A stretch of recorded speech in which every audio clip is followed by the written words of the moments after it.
Well, welcome to Entrepreneurship Over Easy. My name is John Chenoweth. I'm the Dean of the College of Business and Economics. The purpose of our session here today is to help you understand sort of how to finance from a startup all the way through.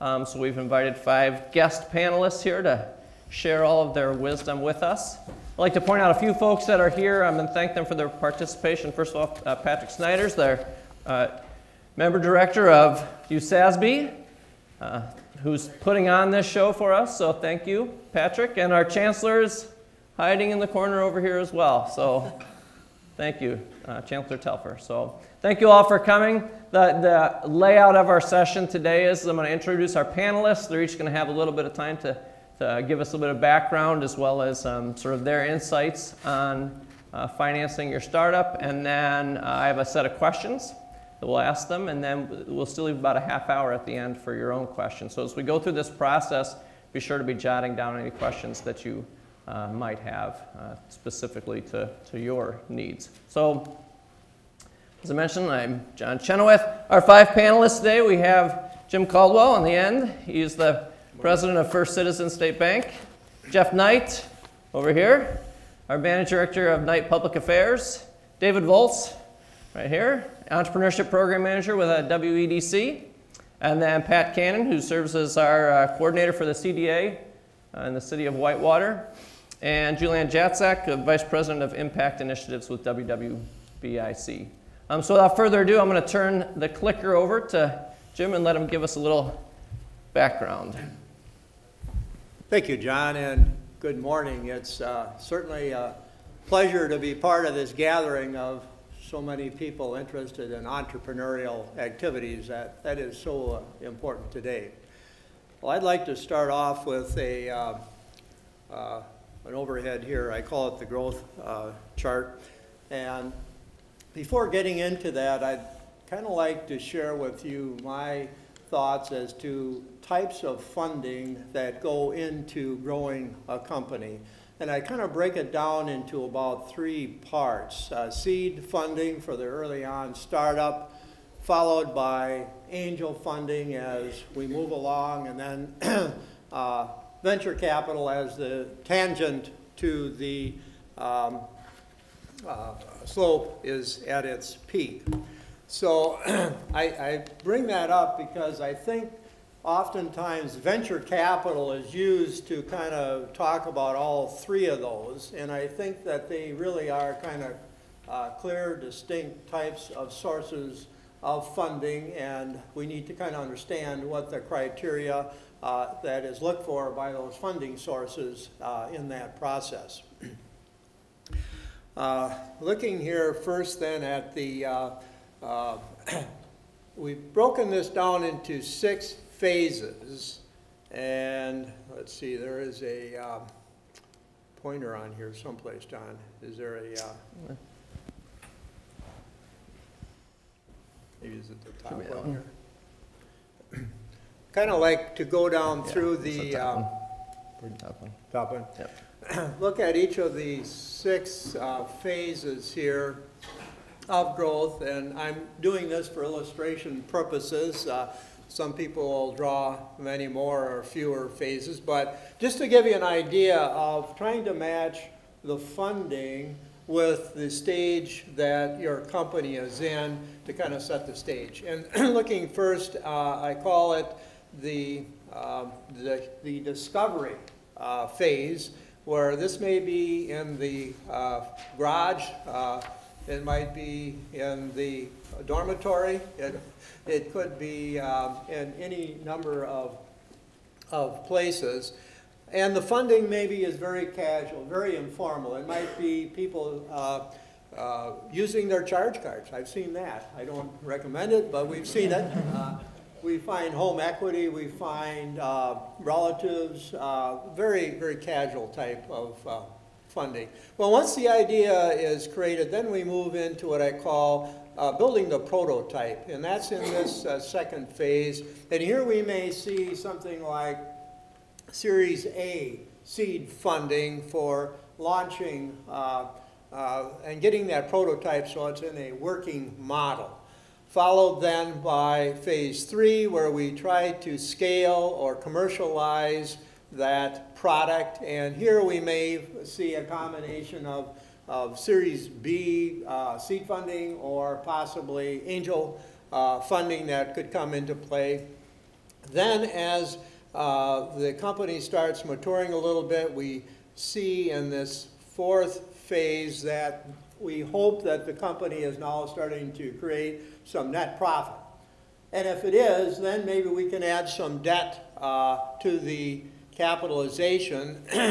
That would, some advantages, of course, if you can do a little scaling with debt, is it preserves the, it stops dilution of those that initially capitalize the business. So it would be positive leverage in that case. Now, various types, and I know some of the panelists will speak in detail on this, but SBA is one of them. We've got mezzanine money, we've got debt, convertible preferred, all of those kinds of things that are available. Then we go into the 5th phase, and I call that the rapid, continued rapid. That chart maybe should kind of go on like this maybe.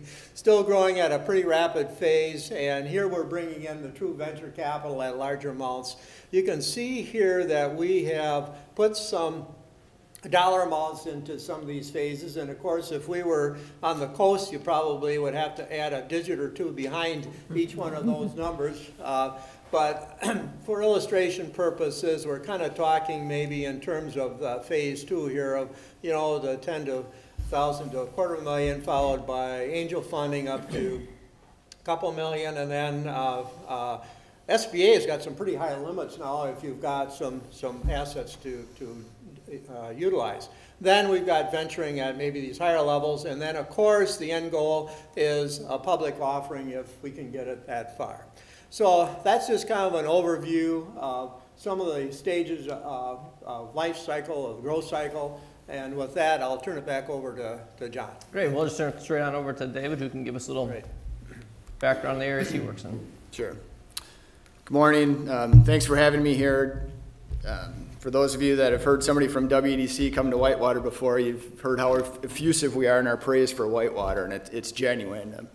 I think you know, from the level of interest in entrepreneurship amongst the students to the faculty, resources that are here to the community at large, there's a lot of support here for entrepreneurship. So good for you if you're starting a new venture, and congratulations on being lucky enough to be in this community to do that, because there's a lot here to support you. So let me talk, let's see, are we going to be on?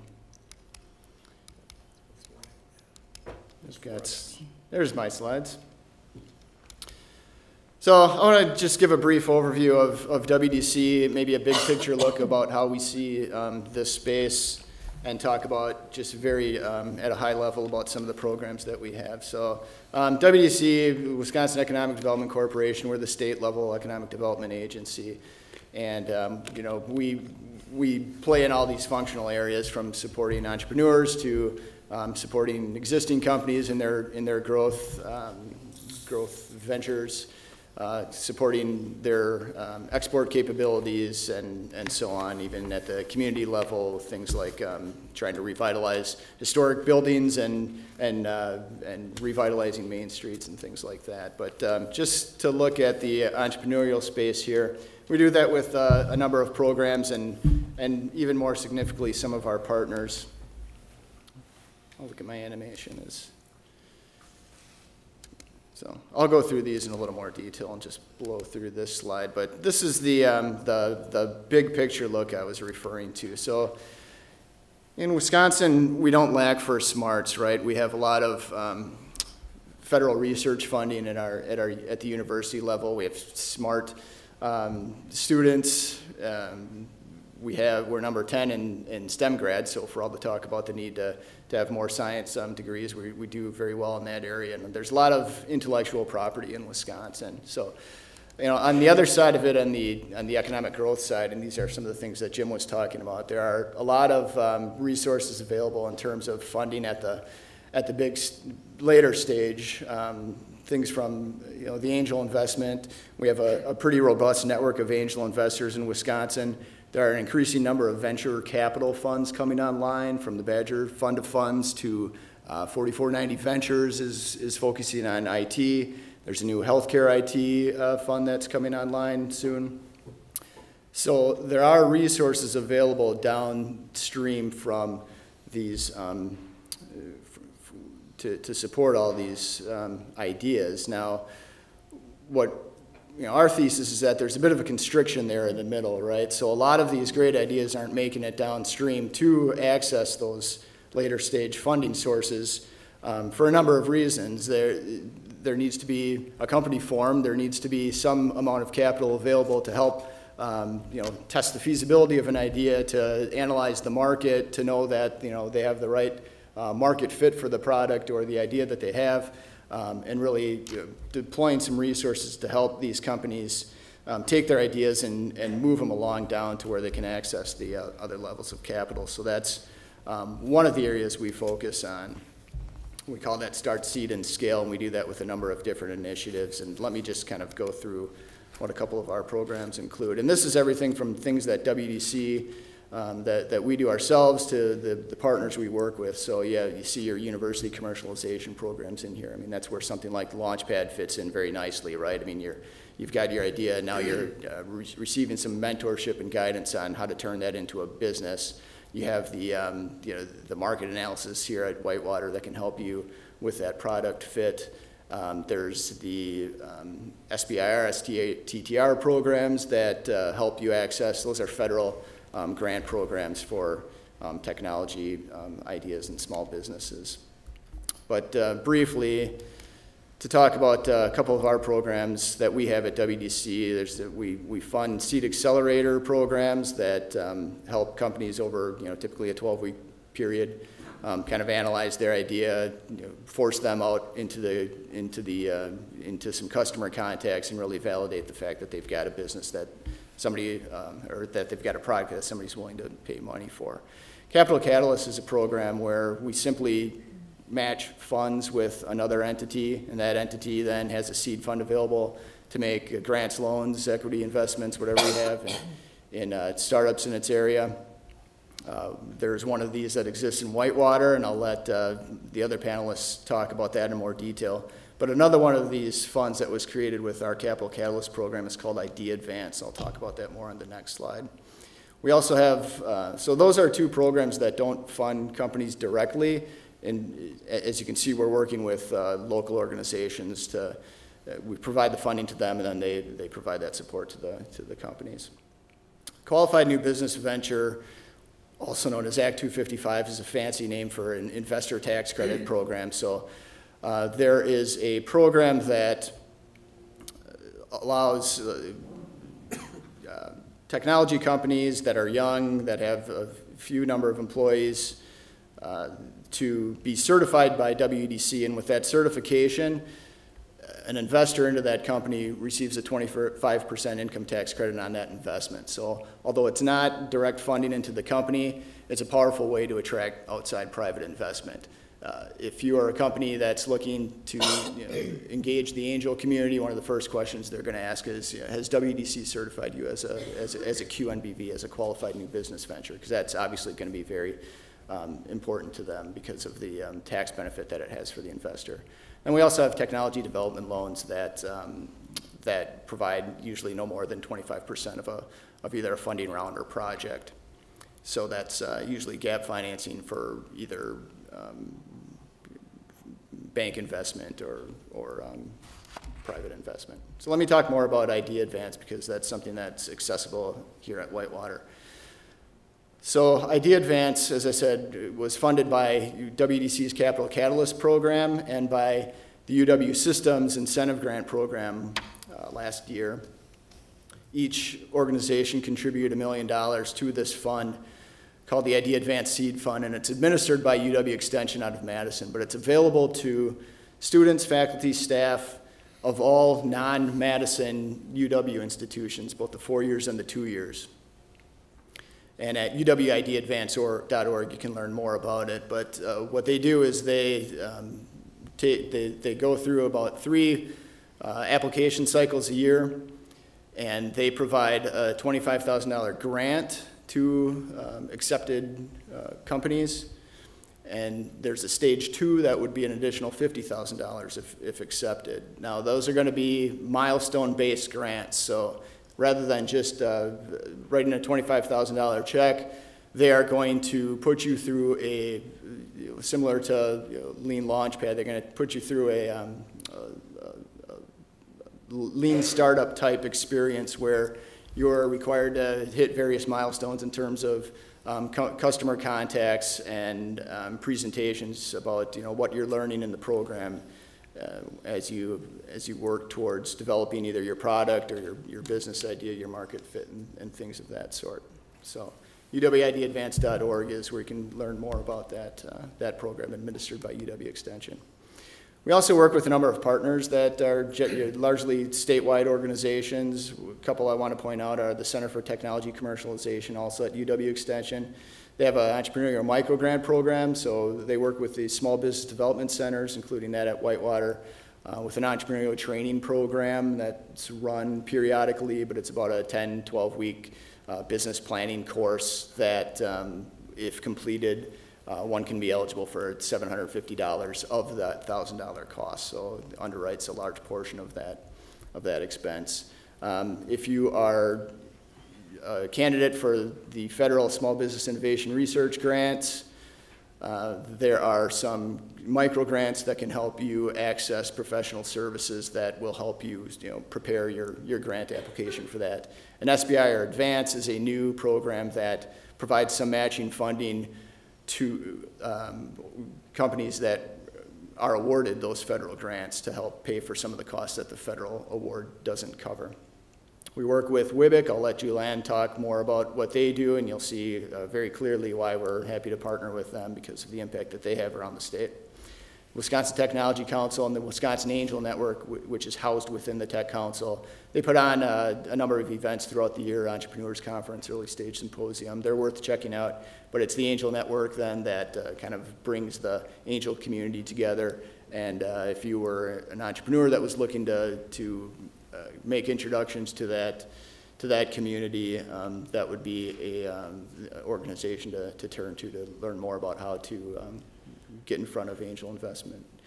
Bright Star Wisconsin Foundation is a fairly new fund that's come online recently. They're a philanthropic venture fund, which means that all of their fund was contributed by donors as a tax-exempt donation. And one of the interesting things about that venture fund is that because their mission is more on job creation than on ROI, there may be certain companies that angel investors might not be quite as interested in that Bright Star would be willing to take a look at. So a couple of resources up here, and I can talk more about these in the Q&A, but getconnected.inwisconsin.com is a filterable tool on WDC's website that you can search by county, whether you're looking for financial assistance, type of financial assistance, legal services, business planning, things of that nature. And the Wisconsin SBDC, and the SBIR, which is the website for the Center for Technology Commercialization. And then some of the other resources in terms of microlending, in addition to WIBIC, county economic development departments generally have loan funds available. So take a look and see if that's something that is something you can access. The details for each county are usually vary from county to county. And then WDC also has a minority business development department where we've capitalized loan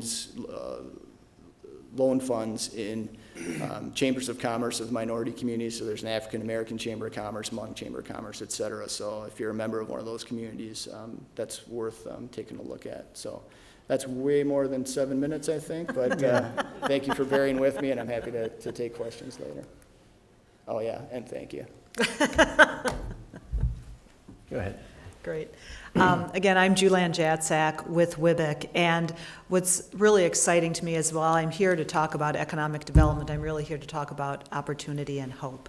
Because what we get to do is work on the left side of the graph that Jim shared with you before, with the early stage startups and the dreamers and the entrepreneurs and the people who want to change the world. So I'm very, very lucky to have that opportunity.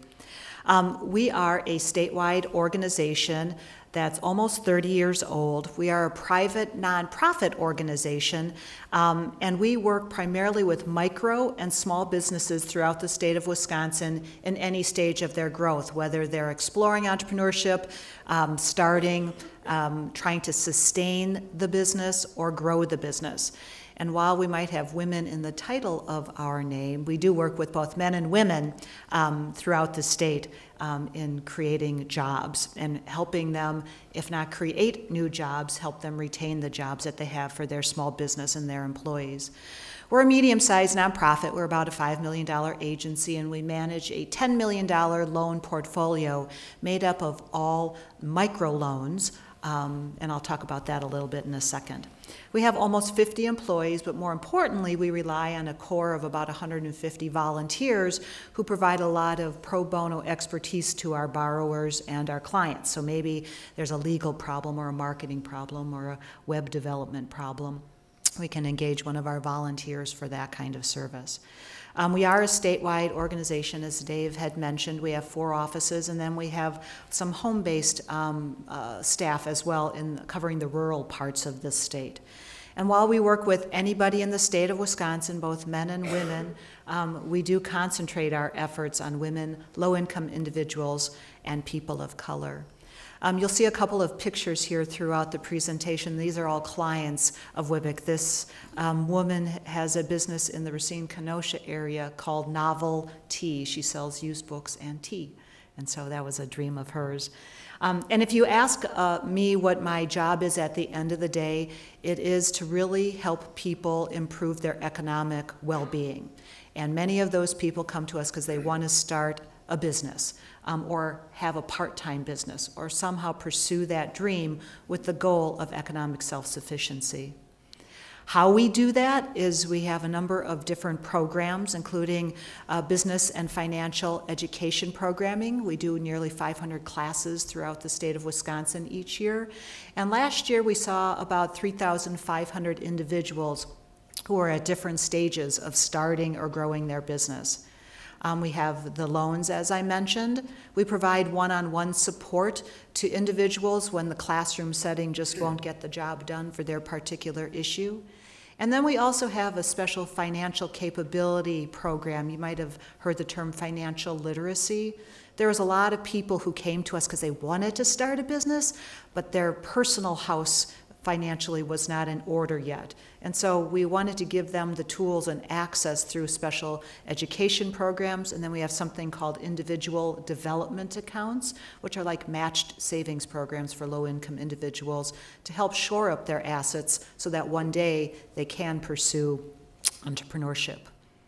Here's a little bit about who we serve. I mentioned that we care a lot about low to moderate income individuals. About 70% of our clients are women. When I got there 19 years ago, it was 98.9% women. So we have a lot more diversity with gender as there's more couples and partnerships happening and starting businesses. And then we do work with a lot of individuals who might have been disadvantaged in one way or another in getting their dreams off the ground. So you might ask me, so why does WIBIC spend all of its time working with that particular population and with the low entry, sort of the startup stage businesses? And it's because if you look at the power of micro business, which is defined as less than 5 employees, 85% of all the businesses in our state are micro businesses. And so that's where all these businesses start. Very few of them start big. Most start small and grow big. And we know there's power in employment there, power in revenue there, power in tax generation there. We also know that if every micro business hired 1 more employee, we would be at full employment in our country. So there's a lot of power in the micro business. I'm here specifically to talk a little bit about our lending programs, and there's no better picture than the one you see there of a new entrepreneur opening their business for the first time. That's like the coolest thing we get to do, is go to the grand openings, right? The kind of capital that we provide is to borrowers who typically can't get money from a traditional institution for one reason or another. It might be their personal credit situation, it might be the startup nature of the business, it might be a risky kind of business that they're pursuing. So those are often the people who come to us, those who have looked at a bank or a credit union and it's just not working out for them quite right. As I mentioned, we work with both start and growth businesses, and one of the things that we really do is partner with the traditional institutions in providing some gap financing or kind of packaging money together to get the job done for the entrepreneur.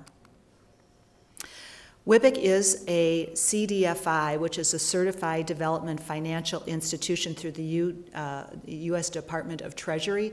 I kind of look at it as a good housekeeping seal of approval for our lending programs.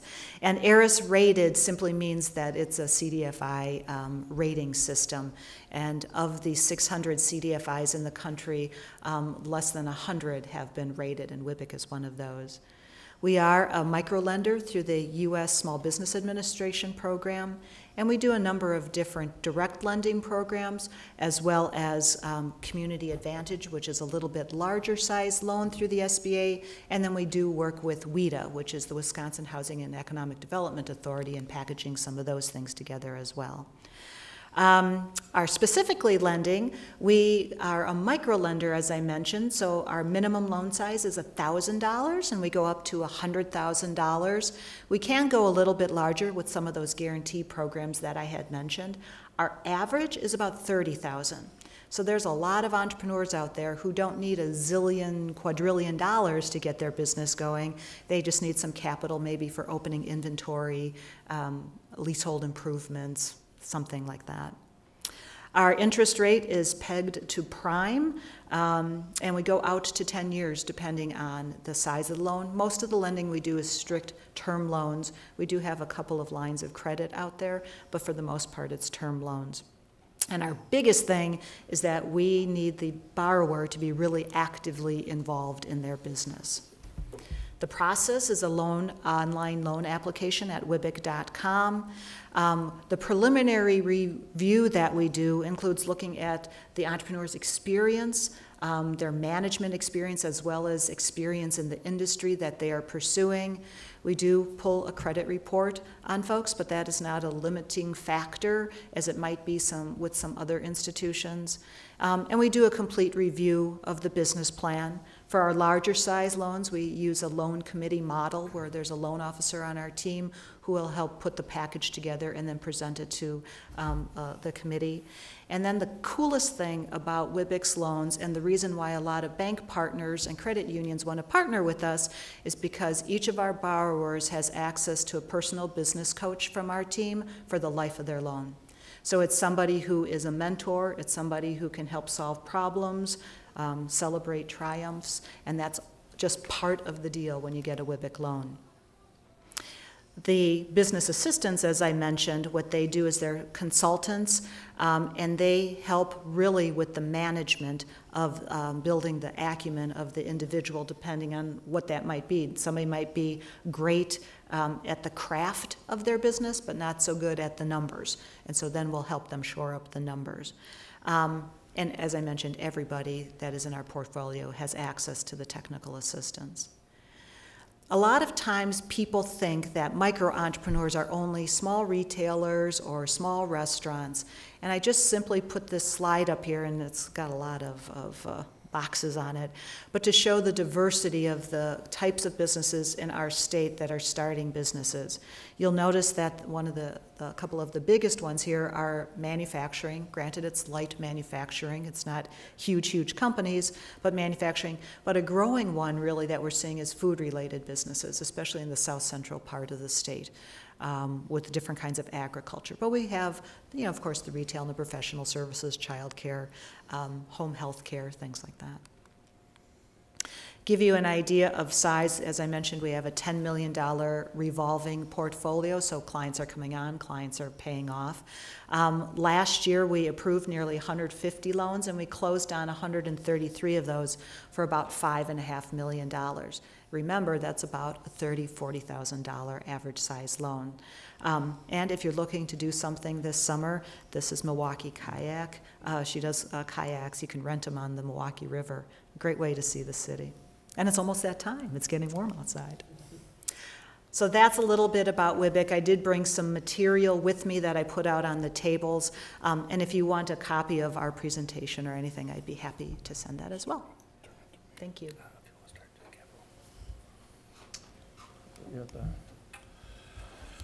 Excellent. Yeah, let's go. Hi, I'm Jeff Knight, and I currently serve as the chair of the Community Development Authority for Whitewater, and I'll be partnering with Pat Cannon, who is the executive director of the CDA. And what we'll bring to you today is kind of a snapshot of what is available in Whitewater to assist startup and entrepreneurial efforts, and beyond that into siting properties into our industrial park, or kind of the driving force typically in a community in economic development. I want to start first by thanking John for starting this portion of the program, but I really want to put a shout out to the Chancellor at the University, Chancellor Telfer, and a lot of folks that are in this room. We're in a special place, fortunate to all of us, because of the relationship between the city and the university and all the different organizations. And USABI and Bud Gayhart's program, the Small Business Development Center, has really given us a unique advantage in Whitewater that you won't find in many areas of the state. And I know that we've worked very closely with Dave and the WEDC, and recently at a meeting with Reed Hall, who serves as the chairman of WEDC, made the comments that the two hotspots for economic development in the state currently are Kenosha and Whitewater. And I think the fact that those relationships are working so well, that and they are so interconnected, that it gives us an advantage, I think, that makes a lot of other communities exceptionally jealous, and but more importantly, it makes it fertile ground for every one of you to become a client of ours and start your business in Whitewater. And Pat and I are hoping that at least half of you will be seeing us after this meeting, and our promise is we'll get you started if we can. So the CDA is an authority that has to be separated from the city, but at the same time is sanctioned and established by the city. It's been created here since 1978, and it's a tool that allows for the city to be involved in economic development, not only for business development, manufacturing development, but also for housing. Two of the city council members serve on the CDA, and a member from the Planning Commission, so there's continuity related to policy, and then 4 members that are appointed by the City Council.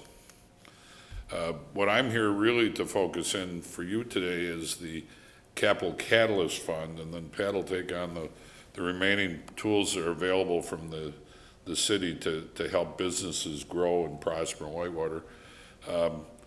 We work closely with the Wisconsin Economic Development Corporation since their inception, and one of the tools that came out of the new creation was what's called the Capital Catalyst Fund, and you heard Dave talk a little bit earlier about the component of all the things they do. This is the narrow band where we were fortunate in Whitewater to have some fund dollars that had been used for economic development in the past. The city fathers did some very inspirational things back when they started the CDA, of having some UDAG dollars that were defederalized and available to us to use as a match.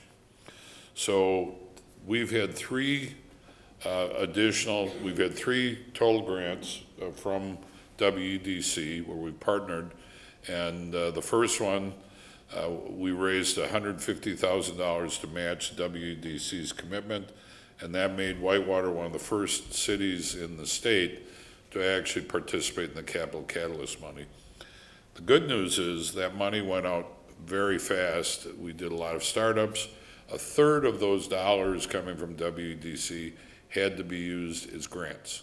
So there are grants available, there's revolving loan funds available, there's a number of different ways. So what's interesting about the Capital Catalyst Fund is this one didn't require a job creation component, although you'll hear as we go forward, there has been a significant amount of jobs created from this program, but it wasn't the driving force behind the Capital Catalyst Fund. So the program that makes available is we can give grants up to $10,000. And a lot of that can help finish a business plan. It can help cover some of the rent. It can get some of the organizational structure. When you looked at Jim's chart in those first two quadrants, we're kind of the group that helps you through that portion. The Capital Catalyst Fund will get you to the next step. We also have the ability to make an equity investment, but current state law doesn't allow the Community Development Authority to be that equity investor. So we'll talk a little bit about that, but we're currently in the process of looking at creating a nonprofit corporation in the city, transferring the CDA's responsibility by agreement to that corporation, and then some of those investments could actually be in the form of an equity investment in the firm. But we also make royalty investments, which we legally can make, and that's, we participate in a predetermined percentage of income based on future sales. Here we'll just talk about the grants. There's $10,000 again, no expectation or requirement of repayment. So this is, we'll do a review and make sure that you're qualified based on a number of indicators and on past practices that we've used, but you're eligible to potentially get $10,000 to help get your initiative off the ground into the phase where you can go in by Jim or by Joanne or WDC and help capitalize your project to leverage it to become a full-fledged and thriving business in Wisconsin. There's no job requirement creation issues, and no guarantees are required. On the loans, these are set terms and conditions. It does require payments, but again, this is a little different than most community development block grants or bank loans or SBA loans. There are no personal guarantees required under the WDC and Capital Catalyst program that we manage. And the important thing for you to remember is that when they created this program and came to talk to us in Whitewater about what it could do, there was an expectation that you need to have your governing bodies realize that 65 to 85% of these startup projects are going to potentially fail. So you need to make sure that you're helping get these started, but be prepared to tell the community that their investment dollars could potentially fail. And that's a crucial piece of the relationship between the city, the CDA, the university, and the community, is a better understanding of what sort of sector of the business community we're dealing with, and it's in very, very early stages. There's no collateral required, but if it's available, we do put it to those loans, and we do follow standard loan procedures. Equity investment, I mentioned to you a little earlier. We currently can't, under state law, the city can't enter into that equity investment. We are talking and have done a fair amount of study and have legal counsel prepared a bylaws for a nonprofit corp. We will continue to work on that this year. Our hope is by the end of the 2015 that corporation will be in place to assist the CDA, the city, and the university make greater investments into these corporations. We must have a charitable purpose in order to obtain that tax-exempt status. So that's part of the structure that's so crucial if we're going to do the nonprofit status for the corp. That it has to have the nonprofit purposes established in there. And the corporation would then be able to own stock or comparable shares of the company's ownership of the company. Of course, that's high risk, greater reward potential. The goal of creating the corporation would be to make investments that, 25% hit, you get a fairly good return, and that becomes a revolving investment tool for the community to help additional industries grow and prosper. No collateral rights other than is allowed by other private investors, and there's no guarantee of any payment. So it would put the capital catalyst money in the same position that you as a private investor, if you're going into ownership of a company or investing in another company that's part of your 401k, it's all at play for market risks. Now, what we have been doing, because we haven't been able to make the equity investments, we have been making royalty investments, and CDA would have the rights to a percentage of revenues as agreed upon by both parties. There's no guarantees of repayment, no rights to any asset of the business. Of course, this is a higher risk but a higher reward area. This doesn't quite give us the return that we'd like with the equity piece, but it does replenish our pool to go back out and help other businesses. And so that's really the purpose of this fund, is to be able to continue to replenish in the community and build additional startups.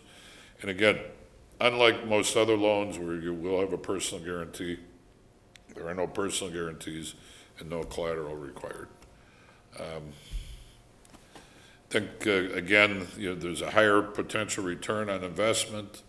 There's no set formula for the loan amount, and it's not limited to within the city and municipal boundaries, but up to this point in time, the city match, because it does have city council members and other members of the community, up to this point in time, the fund has only been used for projects that have a connection either to the university, to the city, to the community, and I think everybody can understand that when you look at the city's component, but it was not a requirement of the state on the WEDC provisions to the city. Again, no guarantees on investment. Just a couple points to add. I'm Pat Cannon, and I'm the executive director of the CDA here in Whitewater. A couple points on the Capital Catalyst Fund. It's limited to any business that's not retail or not hospitality. That was one of the prohibitions in the original loan agreement with WEDC. The other part about the equity portion is if you change it on your balance sheet as a business from a loan to an equity position, it no longer goes as a liability to you. It now becomes a capital, and your balance sheet becomes a lot better when you present it to the bank. And they like to see that. The other part that I wanted to talk about was the revolving loan fund, which is the Community Development Block Grant, or CDBG funds. These are funds that the city received through Housing and Urban Development, which is a federal agency, also known as HUD. It's money that came through, and this is all geared specifically towards job creation. It is designed to be it's based upon each job, each full-time equivalent position that's created. We can loan up to $20,000 per each job to that. Depending on what you're going to use the money for, dictates the term of the loan. So if you're buying a building and you're hiring 5 people and we give $100,000, we can go 20 years for that. One of the requirements under the CDBG fund is that 51% of the people who are advertised or the jobs are provided for or presented to, they have to meet the low to moderate income requirement, which is amounts set by the county on how much. So 51% of those you have to be able to show through a process. It's really a self-evaluation process that each business or each individual submits the form, and it's basically held and given to the state that they meet the income requirements. Now, you don't have to pay a low to moderate wage, It's just that they have to meet these requirements, unless the jobs require specific training. So if you had a chemist or you required a chemistry degree, then obviously that you wouldn't be having to hit the low to moderate income on that part of it. There's a lot of reporting requirements under CDBG funds, simply because the federal government's involved. That's my editorial comment. So, and I battle that paperwork on a daily basis. We do require collateral, and we do also require guarantees. The repayments are based upon the terms established by us. We set a fixed rate, unlike if you do a capital loan through a bank. Our rate's set for the life of the loan. The other nice part that we have is we can actually defer your payments for the first year. It's basically, if you're doing a 10-year note with us, for the first year you don't pay anything, which allows your business to get up and running. We do that quite often with businesses, especially when they're starting at the very start. They're able then to concentrate on getting the business up and running before they have to start making a payment. So it's not like you get the loan today and 30 days from now you got to figure out how you're going to make a payment when you haven't really been able to open the business because you're still getting it all set up. That's one of the nice parts. At the end of the 1 year, it becomes a note, a balloon payment on the interest only, and that's it. And then after that, we amortize it over the 9-year period in this case. So that's one of our nice points that we have under this program that we're able to do. There are limits on what you can spend the money for. You can't use it for working capital. These are all regulated by HUD, and there's a lot of documentation involved with this. It's a good program, don't get me wrong. It's very helpful in getting a business started and getting people to work. That's the whole point behind this whole program. What we've seen here at the CDA is a lot of businesses will come in and apply for a CDBG loan, and they'll also do the Capital Catalyst loan at the same time. So they're able to, we now limit that to $150,000 between the combination of the two, plus you could be able to get the grant also. So what we've had is business has been really good, which is really nice, which is why we're on our 3rd round of funding through WEDC through the Capital Catalyst program. So what we'd like to be able to do is be able to diversify into our number of businesses.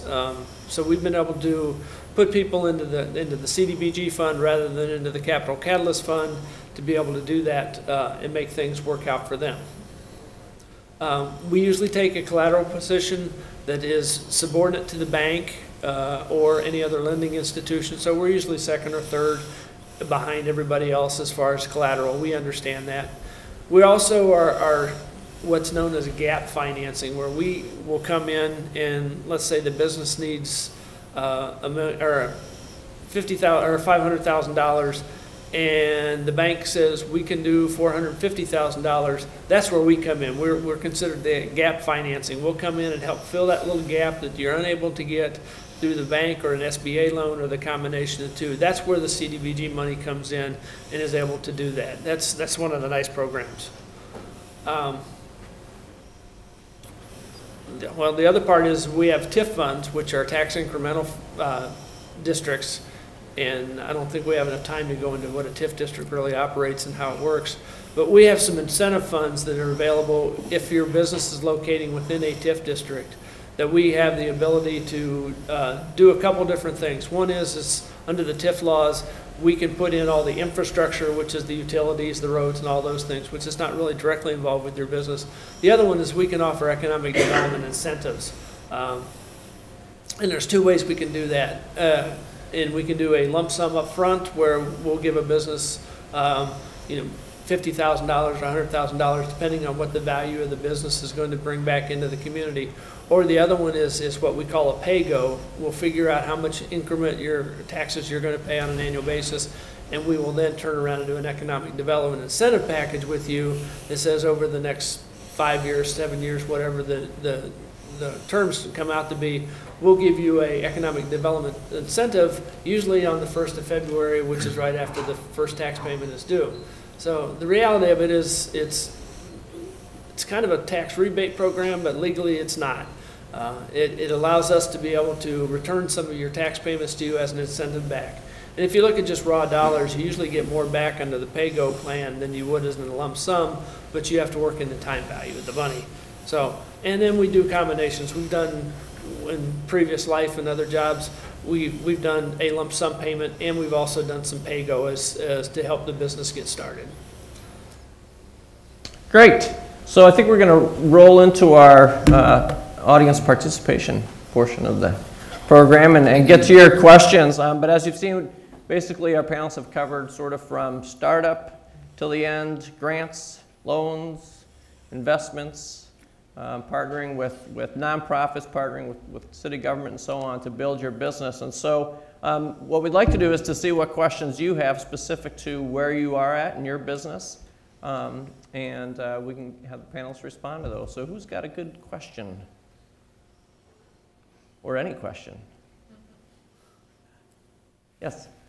For Dave, I was just wondering if you could explain a little bit more about the healthcare IT that you were talking about, what that is, and the business you're starting up. Sure. So there was a gentleman in the Madison area who started a health IT venture fund. I don't want to guess on the details because I might be wrong about them, but I'll see you afterwards, and let me look it up and make sure I've got my facts straight. But that's something that I don't know if it's available online, available just yet, or if, but it's been announced that, and I want to say the number's around $10 million. So this fund is going to be looking at making investments, particularly in healthcare IT, which particularly in the Madison area is really exploding with a lot of activity around Epic systems and former employees of Epic that are spinning out and doing their own things now. But it's really brought this density of health IT talent to the Madison and in the larger region. So we're seeing a lot of new ventures develop out of that. So this investment fund was put together as a way to take advantage of that opportunity and help develop some companies in that space. But yeah, let's connect as soon as we're done here, and we'll dig that up for you. Yeah. Dave, USASB likes and appreciates active entrepreneurs, so we're giving some incentives to those who are asking the questions. Oh, there we go. Well. I have a question for Julianne. I've got 4 questions for the rest of the panel. Let me ask a question. I know when people are starting a business, there's this concept of an angel investor. And that sounds really good, like someone's going to come and just give me a bunch of money to run my business and disappear, right? There's an angel and they show up and give me cash. Could someone talk about what angel investment is and where that happens in this process? Sure. So, like a lot of terms in economic development, there's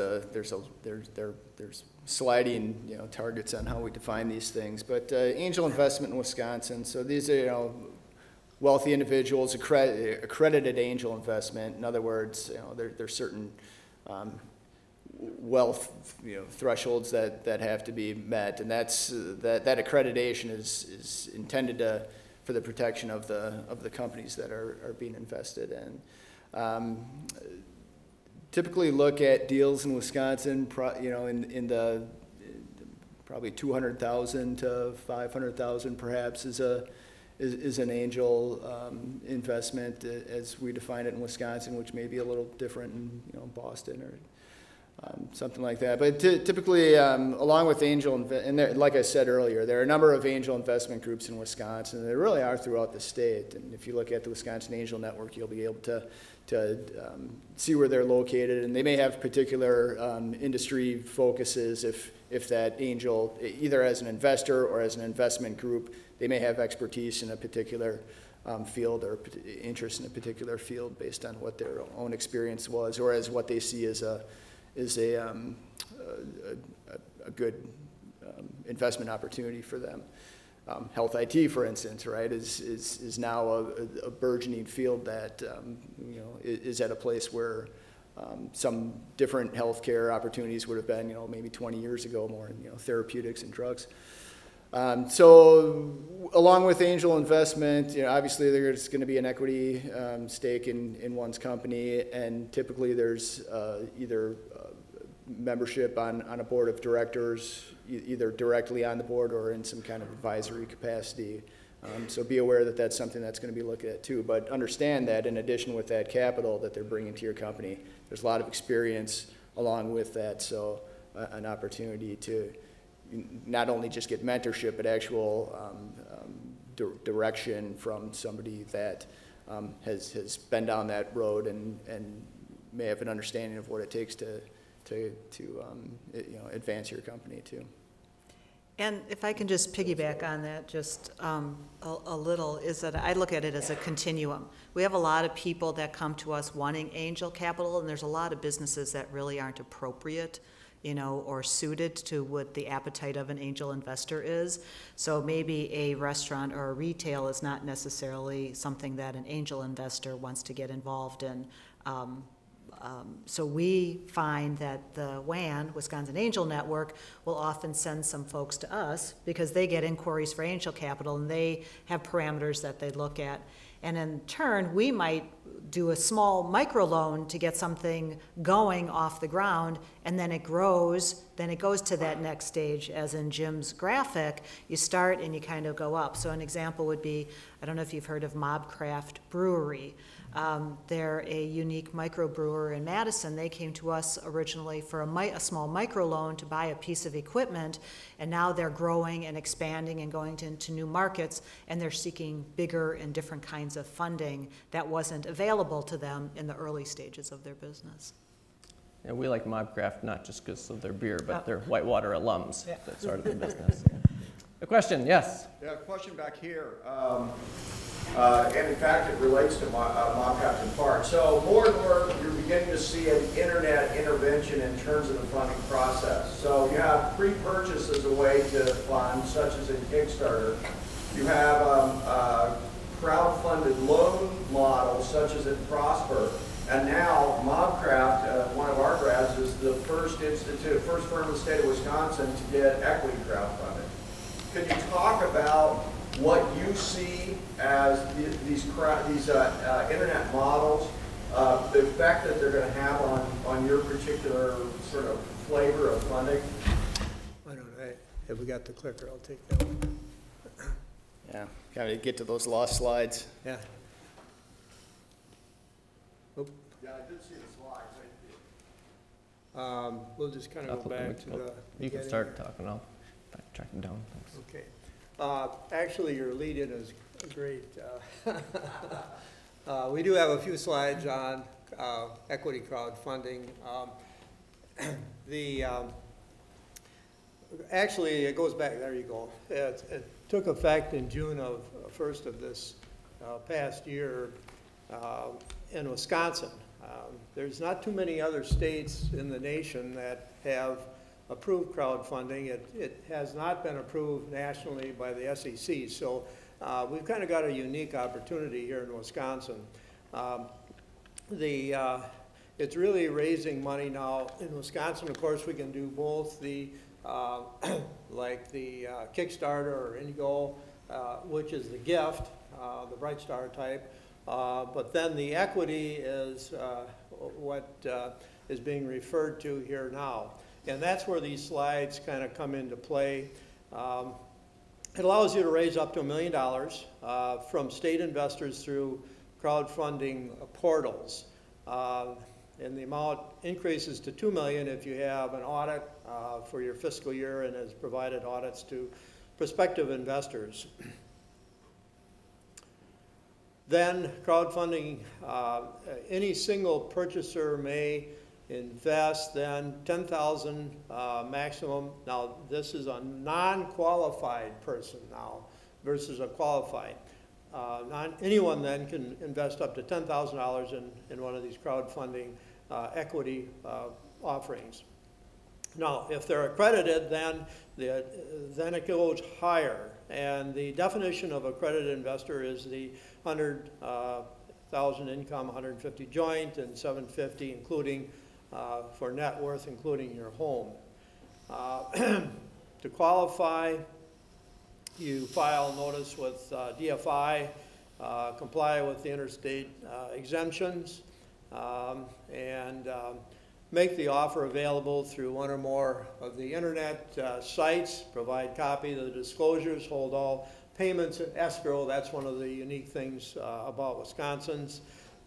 Provide a quarterly report to investors and not be subject to any bad actor. They do screen a little bit here. And then the new law regulates internet site operators used in crowdfunding. Must be organized under Wisconsin law, authorized to do business in Wisconsin, must register with the Division of Securities, must maintain records of offers, sales, and may not offer investment advice, list, or pay compensation for sale of the securities. That's a real quick overview. Now, where that stands in Wisconsin is the real key here. Mobcraft did do an offering here, but to make this a broader offering, our association, Wisconsin Bankers Association, is putting together a portal or a platform for actually rolling out that to Wisconsin residents, these offerings, because there needs to be an automated mechanism for putting the information out, screening the investor as to whether they're qualified or not, a mechanism for bringing the payments into the escrow or reversing the payments if the funding does not go through. That should be pretty well completed, we think, later this year. I think the nonprofit may be already in a beta stage with the equity one rolling out maybe later in the summer. So we think that by the end of the year, we're going to have a pretty established program for those that want to go out into that crowdfunding market and have the, so to speak, machinery in place that it can be done. So I don't know if that helps, but that's kind of where it's at in Wisconsin. Another question here? Yes, I have two follow-up questions on the crowdfunding. Number one, can you be an MLC and go for crowdfunding? And number two, how is the valuation determined? So you say you can raise up to $1 million, but how and what is the mechanism for determining the valuation of the business? We do not think there's a limitation. You can be selling units or you can be selling stock. So we think it could be LLCs or sub-S's or C-Corps and the like. In terms of valuation, that's going to be kind of the call of you and the market. You've kind of got to make that call yourself a little bit at this point to see what makes sense out in the market. Maybe go out and test it. If it doesn't work, you're going to have to pull it back and kind of go out again. So there's not been any formula that you follow on this. I think there's room to do some real look at how these valuations are determined. If you're into a venture mode, it's pretty much a mathematical thing here. But when you're into these startups, boy, you're really looking a lot at the character, experience, and knowledge of the individual. And so it really becomes a more difficult call as to what that value is as you roll out the initial offering. Yet to be determined, I think, is part of the rollout here. So I need to apologize. I'm going to have to step out here in a second. Patrick's going to take over. But let me ask a follow-up question. That is, if you're a company and you're trying to figure out what your value is, and you know, as you go into crowdsourcing or going to an early investor and you need some sort of impartial advice about how to value your business, who does someone go to help that process? Well, the college here does provide some help in terms of making those evaluations. And you know, what I've often said is that if somebody, these investors probably are looking at a 20–25% return a year. And if you're looking at a 25% return a year, you put $1 in and you're really looking for $3.50 at year 5, or $5 at year 7. So when you back up to what you think that growth is going to be over that period of time, you kind of back into the equation of the investor. Are they going to achieve that kind of rate of return in 5 or 7 years based on your projections? And of course, projections at that point in time are really quite unknown to a certain extent. But at least that formula would help in looking out. What do you think would be the sales or earnings in year 5 or 7, backing into a rate of return, and that kind of would determine what your starting value would be. I think there was some follow-up on that too. Yeah, I'd just like to add one footnote with the crowdfunding. We're discussing here crowd equity funding, not some of the more traditional crowdfunding models like you'd see on Indiegogo, GoFundMe, Yeah, right, and Kickstarter. So, yeah. Truly equity. Yeah. Right. Yeah. Is it possible, before we go farther, from the CDA side, I think there's an important element, and maybe our assumption is because we're here at the university that everybody knows what goes on at the Whitewater University Technology Park, but I just want to tell you that there are some significant programs, if you're not aware, that really are key to success of a lot of the capital catalyst investments we've made. Almost every one of those recipients are actually tenants out at the Whitewater University Technology Park, and whether they work with the iHub or the iMentor or the iCorp, there are unbelievable programs here to assist you. Mark Johnson's here as the executive director out at the tech park, and I just needed to add that, Patrick, before we went any farther, because you should talk to Mark if you have an interest in what we're doing at the tech park as well. And sometimes for us, we assume when we're at the university that goes without saying, but because I didn't hear it on this panel, I wanted to make sure for those of you that aren't aware, please check with Mark. It's a tremendous investment. And I think, Pat, what do we have? About 87 full-time equivalent positions related, that I think 47 students engaged, and so and that's all been matched with capital catalyst money. It really is an important component. You have time for one more question? Social entrepreneurship is something that really seems to be gaining in popularity, so I'm just curious if any of your organizations or organizations that you know of make any distinction when it comes to funding opportunities or grant opportunities for entrepreneurial efforts that have sort of that social cause or philanthropic aspect as a part of the nature of their business? Yeah, at WIBIC, we're very intimately involved with social enterprise. There is an organization called the Social Enterprise Alliance, se-alliance.org. I had the privilege of being on their board of directors for many years, and I think the whole idea of social enterprise is, you know, making money and doing good all at the same time. It doesn't have to be one or the other. It doesn't have to be a nonprofit or a big bad for-profit. There's a meeting of the minds, and somebody who does social enterprise or social innovation is a social entrepreneur. So there's a lot of people who, when they create their businesses, they want to solve some social ill out there. Our organization lends to for-profit businesses. So if it's a social enterprise that's a for-profit model, we have the ability to lend to them as we would any other for-profit business. There's an organization called Forward Community Investments, FCI, that actually has a social enterprise fund. They primarily lend to nonprofits, but they're also working with some socially responsible businesses. So there is some out there, but it all comes back down, just as with crowdfunding, as we've been talking about, is the business concept and the ability to manage a well-run business. Because my belief is that too often people chase the money without looking at the long-term value of their business. So if you have a longer term of how you're looking at your business, you can then find the pieces along the way. Don't build the business to make the funder happy, build the business because it makes sense for the marketplace, and then find the funding that would complement that.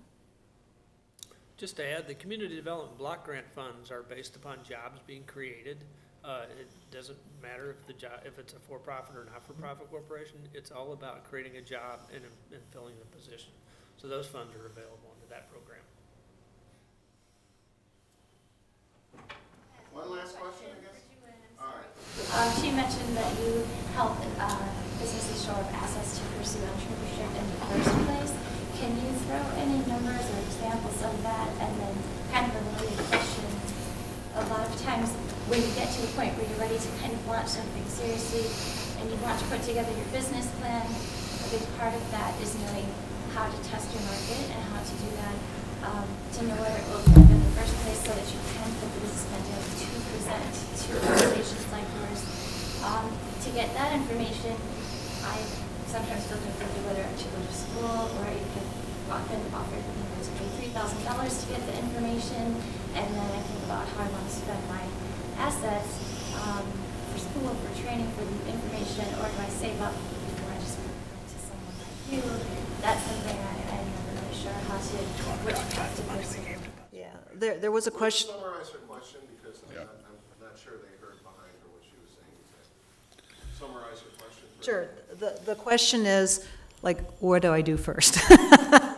How do I help? How does WIBIC help build the assets? And then what should I do? Should I use my limited assets for school, for a program, for training? I think there's an element of sweat equity here. You know, it's a time versus money thing. If you have money to help solve a problem, that might be quicker for you, but it costs money. And if you don't have the money, as many of the people who come to WIBIC do not have the financial resources, but they have the time and the energy to put into it. So a lot of people who come to us for financing aren't ready yet or are exploring, quite honestly. So what they will do is take some of our workshops that are either no cost or low cost to kind of build that knowledge base that way. So they don't pay for it so much. Not that there's anything wrong with that, it's just a different way of doing that. So they'll come to some of our workshops that might complement some of the schooling that they're getting at the university to build specifically how to write a business plan, how to test the market, as you had mentioned. How do I know if this thing is going to be, you know, what I want it to be or not? So I think that's more of the approach that we take on that. And then we also are believers that find somebody to talk to and get some advice. So I do a lot of one-on-one meetings where it's just, tell me where you're at, and we kind of point you in the right direction. The Small Business Development Center here does that. These gentlemen do that in some of their organizations. So it's just finding somebody who can say, oh, you know, maybe this would be better for you or not. Specifically to the asset development is if at some point you are interested in a business where you know you're going to have to get financing, protect your personal assets now. So if you don't know your credit score, find out what that is. If you've not built credit yet, start building the credit and start doing some of those things now so that when the day comes, a lender doesn't say, oh, sorry, can't help you for 2 years because you had a bankruptcy. So do some of those smart sort of personal financial literacy things now. The CDA has put away some money that actually is used by the Small Business Development Center to do some early stage feasibility studies. So if you have a good idea, but yet you're not quite sure the market or the structure, you can approach the Small Business Development Center and the CDA, and we have some grant money that we've allocated to that program to assist with the idea formation, and that's available to you. Cool. I guess I'd just add, and I don't know if you're affiliated with the university as in some way, okay, but I mean that's the idea behind Idea Advance, right? Is that there's grant funding available and coaching to kind of take you along those pathways, but of course the SBDCs are available, you know, to the public regardless of that. So. Terrific. I'm Patrick Willis. slides be available, or Yeah, I was- bullet points on each? Okay. Yes, absolutely. Well, first of all, let's congratulate yourselves. You're part of an elite group that's going to go out there and start businesses and create jobs. And I really appreciate having you here, so thanks for coming. As David G. mentioned, we will have these slides available, and Entrepreneurship Over Easy was meant to be a quarterly event where entrepreneurs in this community get together, and it's corny to say, but food for thought for your business coming up over the next year or so. These fine panelists, it's my honor to thank them for taking time out of their extremely busy schedules. They're out there fighting the fight every day for entrepreneurs, trying to get businesses growing, and I couldn't appreciate you being here more, so thank you very much. We also had some sponsors that made it possible for this event to happen. Our friend Matt from Signal Fire, who you probably met earlier, Jim Caldwell from First Citizens, who's always a friend of the community, and Mark at the Tech Park. We couldn't do it without you, so thank you very much to our sponsors.